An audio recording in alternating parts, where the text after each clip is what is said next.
네, 일자리, 투자, 또 내수까지 모든 분야에서 경기 하락이 본격화하는 게 아니냐는 우려가 커지고 있습니다. 정부가 오늘 하반기 경제정책 방향에서 4조 원 재정 보강과 자동차 세금 인하 등을 내걸고 부양에 나섰습니다. 저소득층에 대한 근로장려금의 대폭 확대 같은 지원책도 있습니다. 오늘 고형권 기획재정부 1차관 모시고 발표된 정책들 얘기 나눠보겠습니다. 네, 어서 오십시오. 어서 오십시오. 예, 안녕하십니까. 네, 저조한 취업자 수, 또 소득 분배 지표 악화, 또 세계적으로 볼 때는 무역 분쟁도 있고요. 대내외적으로 경제 불안 요인이 있는 상황에서 저희가 전해드린 대로 경제정책 방향이 발표됐습니다. 이게 긍정적인 효과로 다가와야 될 텐데 차관님께서는 하반기 경제 어떻게 전망하십니까? 네, 오늘 우선 우리 정부가 발표가 있었습니다마는 우리 올해 연간 경제 성장률을 3.0%에서 하향 조정을 해서 네. 2.9%로 전망을 했습니다. 네. 그 이유는 무엇보다도 이제 첫 번째는 건설 투자가 저희들이 올해는 소폭의 플러스로 생각을 했었는데 아시다시피 작년에 그리고 올 연초까지만 해도 부동산 시장이 좀 과열이 우려될 정도로 조금 활성화돼 있었는데 이게 안정화가 되면서 그에 따른 이제 투자가 좀 줄어서 그렇고요. 그다음에 또 설비 투자가 저희들이 당초 생각했던 것보다 소폭 낮아질 것으로 생각이 되는데 이것은 작년에 설비 투자가 우리나라가 15% 가까이 매우 이례적으로 많이 늘었습니다. 네. 주로 반도체 산업 쪽에서 일어났는데 이것은 계속될 수는 없는 언젠가는 조정이 오게 돼 있는 급격한 증가인데 올해 조정이 오는 폭이 저희들이 연초에 생각했던 것보다 조금 클 것 같습니다. 그래서 성장 전망을 하향을 했고 정부가 과거와 달리 매우 좀 냉철한 그 현실 진단 하에서 모든 것을 바라볼 때 좀 더 정확한 처방이 나오겠다는 관점에서 이렇게 성장률을 조정을 했다는 말씀을 드립니다. 네, 이렇게 부정적인 전망이 나오는 상황에서 오늘 경제정책 방향이 발표가 됐습니다. 가장 또 관심이 가는 것이 하반기에 내수 활력 제고를 위해서 4조 원가량의 재정 보강을 한다는 그런 내용을 봤는데요. 우선은 이 4조 원이라는 게 어떻게 산출된 건지 궁금한데요. 예, 저희들이 이제 정부에서 동원 가능한 그 자원으로 네. 예산과 기금이 있는데 이것은 이제 국회에서 결정된 대로 집행을 해야 되지만 기금의 경우에는 행정부에서 자체적으로 그 수요 집행 상황에 따라서 일부 집행액을 늘릴 수 있는 부분이 있습니다. 그것이 주택도시기금이라든지 중소기업 진흥기금 이런 쪽에서 좀 더 기금의 여유 재원도 있고 좀 더 집행을 더 했을 경우에 우리 경제에 도움이 될 수 있는 부분이 있습니다. 그래서 저희들이 그것을 모두 모았을 때 약 4조 원 정도가 됩니다. 그렇다면 이 4조 원이 어떻게 쓰일지도 궁금하고요. 말씀처럼 이게 4조 원이 과연 충분한지도 의문이거든요. 예, 이 용도는 이 주택 건설을 보완해 주는 부분이 있고 중소기업들 지원을 위해서 신성장 기반기금을 융자를 해준다든지 네. 또 위기업종 또 취약계층들에게 신용보증을 더 해주는 부분 매우 기금의 종류에 따라서 다양합니다. 네. 충분하느냐 네. 그 부분에 대해서는 좀 저도 충분하고 흡족할 수준은 아니지만 네. 현 단계에서 정부가 동원 가능한 수단이 한계가 좀 있고요. 네. 그래서 이것을 보완하기 위해서 재정 보강에 덧붙여서 이번에 승용차 개별 소비세 인하도 함께 하기로 했습니다. 예. 이것이 상당히 효과가 있다고 생각하고 이뿐만 아니라 규제 개혁 그리고 또 지방과 함께 손을 잡고 여러 가지로 기업들의 애로를 해소하는 노력을 함께 기울일 것입니다. 이것을 통해서 저희들이 전망을 낮추기는 했습니다마는 희망하기로는 연말에 실적은 3%를 달성하는 것이 저희들의 내면에 있는 목표라고 할 수 있습니다. 알겠습니다. 또한 저소득층 또 맞춤형 일자리 소득 지원 대책도 함께 발표됐었는데요. 네. 일자리 지원책이 이 가운데서 가장 눈길을 끄는 대책은 근로장려 세제 강화 방안입니다. 네. 여기에서 근로장려금 개편의 주요 내용에 대한 설명 좀 부탁드리겠습니다. 네, 근로장려금이라는 것은 일을 하는 분들에게 일을 더 많이 한 분에게 장려금을 조금씩 더 드리는 일을 통한 복지를 실현하기 위해서 영국, 미국 등에서 먼저 도입됐고 예. 우리나라는 한 10년 정도 됐습니다.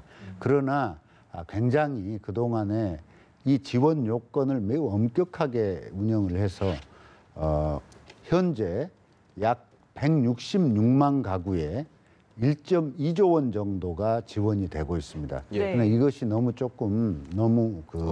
엄격하다. 예. 그래서 이번에 이것을 대폭 늘리기로 했는데 첫째, 소득 요건을 대폭 또 올리고 연령 요건도 예를 들면 30세 미만은 이것을 받을 수가 없었는데 네. 이번에 이걸 폐지를 했고 그다음에 또 재산이 1억 4천만 원을 넘어도 수혜를 받을 수 없었는데 이걸 2억으로 올리고 여러 가지 그다음에 지급 단가도 올렸습니다. 이래서 결과적으로 이번 제도 개편에 따라서 현재 166만 가구가 수혜를 입던 것이 앞으로는 330만 가구 이상. 예. 그다음에 총 지원액은 1.2조였는데 3.8조 이렇게 대폭적으로 올리는 것으로 했고요.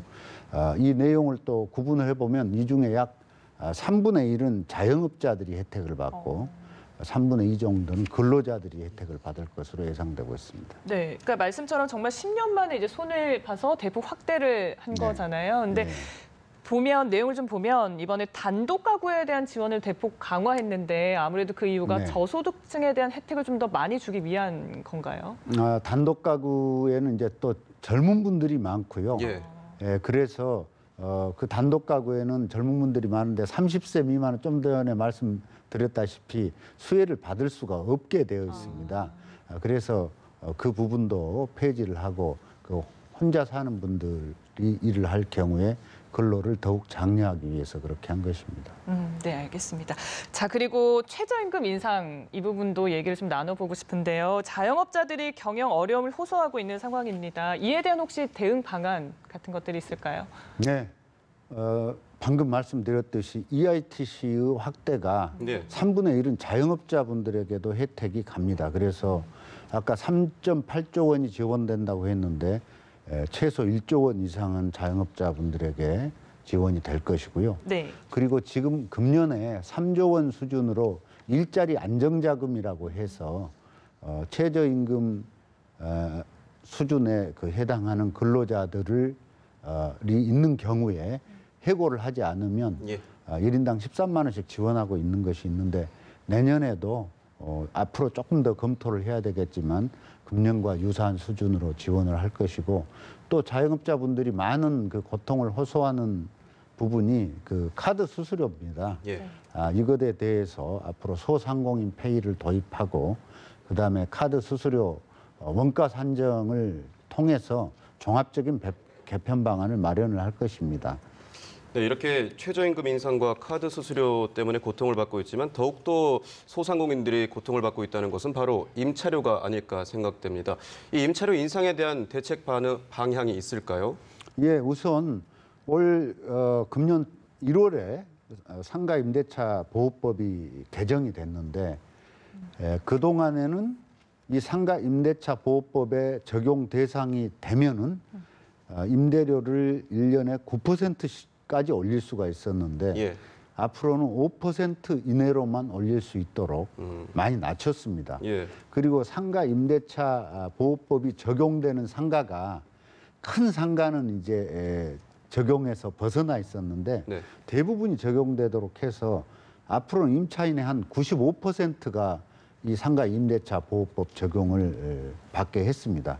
그리고 또 현재는 상가를 얻었을 경우에 계약을 갱신할 수 있는 권한을 가진 그 기간이 5년인데 이것을 10년으로 지금 늘리자는 법안이 국회에 많이 나가 있습니다. 예. 그래서 국회하고 협조를 해서 이것을 앞으로 10년으로 늘리도록 할 계획입니다. 네, 경제 상황이 좋지 않다 보니까 정부에서도 여러 가지 고민을 해서 이런 대책들을 많이 내놓은 것 같은데요. 그렇지만 알고 계시겠지만 여러 가지 우려나 비판도 사실은 제기가 되고 있습니다. 특히나 이게 세금을 투입을 하다 보니까 그런 비판들이 나오는 것 같은데 여러 가지 비판에 대한 정부의 뭐라고 입장이라고 할까요? 그런 것들은 어떤지 궁금합니다. 오늘 그 발표한 내용은 저소득 개선 대책입니다. 예. 저소득층에 대한 지원 방안인데 특히 올 저희들이 이 정부에서 금년 상반기에 가장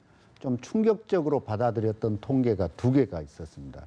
첫째가 1분위 소득이 예. 올 1, 4분기에 감소를 가장 어려운 계층의 소득이 감소했다는 것이 굉장히 가슴 아픈 것이고요. 네. 그건 물론 금년에 처음이 아니고 2016년에도 쭉 그랬었습니다. 그랬는데 이번에 저희들이 그 1분위에 해당되는 분들은 어떤 분들이냐 이것을 자세히 들여봤는데 연령으로 한마디로 말씀드리면 연세가 많은 분, 노후 준비가 안 돼 있는 분, 그런데 직업은 없는 분, 이런 분들이 대중을 이루고 있었습니다. 이런 분들은 저희들이 보기에는 시장에서는 스스로 해결하기가 어려운 것입니다. 그 연세가 많은데 직업이 없고 노후 보장이 안 돼 있는 인생의 황혼기에 굉장히 어려움을 겪고 있습니다. 이런 부분은 정부의 재정이 절실한 부분이라고 저희들은 생각하고 그래서 오늘 EITC, 노인 일자리, 그다음에 기초생활보장제도, 기초연금 등을 조기에 확대를 하기로 한 것이고요. 그다음에 우리나라 재정은 누차 저희들이 잘 알려진 사실입니다만은 굉장히 아직도 건전하고 여력이 있습니다. 예. 우리 재정이 지금 일본 그리고 중국보다 더 신용등급이 우리가 더 높고요. 영국, 프랑스하고 비슷한 수준입니다. 네. 물론 재정 건전성은 유의를 해야 되겠지만 이렇게 어려울 때 그다음에 양극화가 확대되는 것을 방치하면 앞으로 더 큰 비용이 들어갈 수도 있습니다. 미리 투자를 해서 앞으로 다가올 위험에 대비하자는 차원이고 이것은 IMF나 OECD 등 국제기구도 굉장히 우리에게 권고하고 있는 사항입니다. 이번에도 한국은 좀 더 적극적으로 재정을 운영해라 이런 권고가 있었습니다. 네, 알겠습니다. 오늘 말씀 여기까지 듣겠습니다. 지금까지 고형권 기획재정부 1차관 모시고 오늘 발표된 정책들 이야기 나눠봤습니다. 고맙습니다. 네, 고맙습니다. 감사합니다.